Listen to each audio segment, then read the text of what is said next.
Stage 3 is contributor safety. The central question is, do I feel safe to contribute? Contributor safety satisfies the basic human need to make a difference. You feel safe to use your skills and abilities to offer a meaningful contribution to your team. Contributor safety is about being given the chance to make a difference. Human beings have a deep desire to make a difference. They want to find meaning and purpose in their work, and they want to carry their weight. They want to help, they want to perform, they want to do their part, and they don't feel good about themselves if they can't. We conducted an employee survey and asked this question: in life generally, do you find more personal satisfaction in contribution or consumption? Can you guess how people responded? We were actually surprised at how stark the results were. 98% of those surveyed said contribution, while only 2% said consumption. How would you answer that question? If you want to contribute, but you're not given the opportunity, it's like being a member of an athletic team, but never being able to play in the games. The social exchange for Stage 3 contributor safety is autonomy with guidance in exchange for results. Now, what does that mean? It means the team and the leader will give you an appropriate level of autonomy with guidance in exchange for your results. By the time you get to Stage 3 contributor safety, you have entered the realm of performance. Now, this is very important so that we're not confused.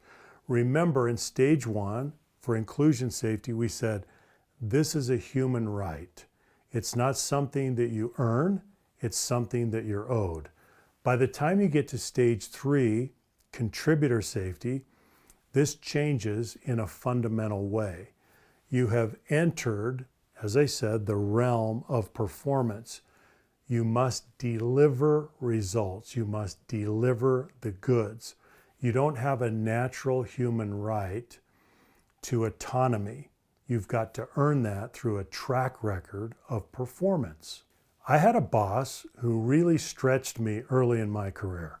One day he pulled me aside and said, "Tim, let's see what you can do." And he gave me a big assignment, a big project to complete. But he didn't just walk away and leave me to flounder. He gave me a lot of autonomy, but he also gave me guidance along the way. This is the social exchange: autonomy with guidance in exchange for results. So we've established that Stage 3 contributor safety is not a right, it's something that you have to earn. Well, how do you earn it? You earn it through progressing through 3 levels of accountability. Let's go over them. The first level of accountability is what we call task level accountability. What is a task? A task is a basic unit of work. We take all of our work and we break it down into tasks. And we say, you do this and you do that and I'll do this. So we all assign our tasks. When we come to mastery for level 1, task accountability, it means that we have a track record of performance at that level. Let me give you an example. So I have a son, his name is Dan. So what I say to Dan is, Dan, I want you to go cut the grass. So I give him a task and he goes out and he does it. Now he's got to perform that task to standard in terms of quality and the amount of time he takes to cut the grass. And then he comes back and he reports to me. When he can do that consistently, then he's mastered level 1, task accountability. At that point, we have a graduation ceremony and we go to the second level of accountability, which is project or process accountability. What is a project? A project is a cluster of tasks that we put together with a beginning and a middle and an end. That's a project. What is a process? A process is a sequence of repeating tasks. We do it again and again and again. So now I go back to Dan and I say, Dan, I want you to cut the grass, but that's not all. I want you to trim the edges. I want you to water the grass. I want you to fertilize the grass. So now I'm giving him a set of tasks that go together and they need to be repeated. So he goes out and he does that. When he masters that, when he does everything to standard, then he has mastered level 2, project, process, accountability. But there's one more level. The final level of accountability is what we call outcome accountability. This is the highest level of accountability. Now you'll notice what happens. So I'm going to come back to Dan and I'm going to give him an assignment, but it's going to be at level 3. So I come back to Dan and I say, Dan, I want a manicured yard. Make it happen. Now, do you see what's happened? When we get to level 3, outcome accountability, the terms of engagement change.